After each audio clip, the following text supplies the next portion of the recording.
first thing that comes to mind when people hear the science of cancer is this. They say, well, if this is true, if what you say is true and it's that simple, how come my doctor doesn't know about it? I mean, he went to medical school. He's a very smart guy. And I've known his family for years. He's a wonderful, principled person. He wouldn't deliberately hold back a control for cancer, and indeed he's not. So the question is, how come your doctor doesn't know about this?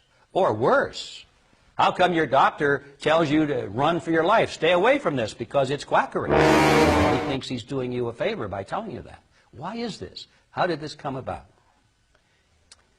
Let's pick up the story and see how these interests captured control of the American medical establishment.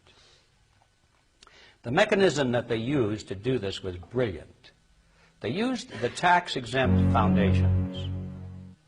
Most of the great tax-exempt foundations, of this country at least, were created by the same financial interests which have a powerful influence in the pharmaceutical industry.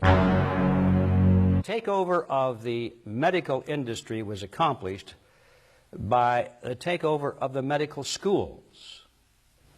Well, the people that we're talking about, Rockefeller and Carnegie in particular, came to the picture and said, we will put up money.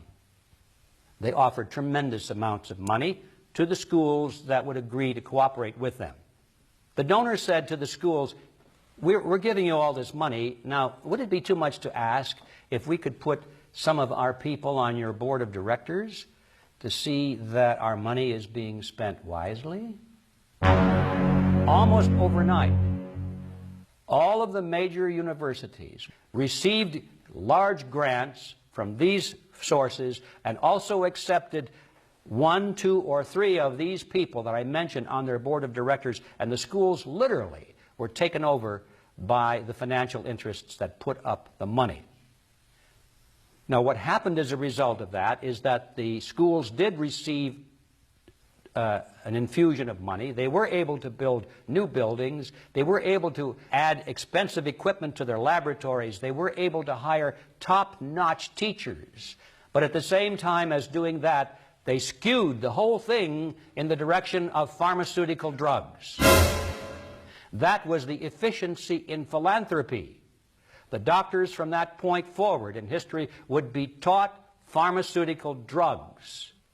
All of the great teaching institutions in America were captured by the pharmaceutical interests in this fashion. And it's amazing how little money it really took to do it. So now the average doctor goes through school. He gets a great education.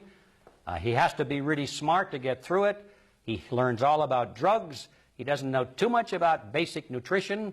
I found that the average wife of these physicians knows more about nutrition than he does. But they sure know their drugs. And if you go to your typical doctor today, I don't care what it is, chances are you're going to walk out of there with a prescription. Why? Because that's what he has been trained to do.